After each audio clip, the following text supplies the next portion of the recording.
Displacement विस्थापन, आणि चौथी होती डबल डिस्प्लेसमेंट दुहेरी.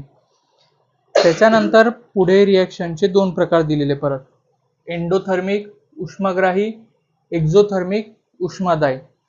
या दोघांमध्ये फरक काय? एंडोथर्मिक, एंडोचा मिनिंग होतो आत घेणे, थर्मिक मीन्स हीट, काय आत घेणे, हीट ऍब्झॉर्ब करणे. उष्माग्राही, ग्राही म्हणजे काय, ग्राह्य करणे, आपण ऍक्सेप्ट करतोय ते.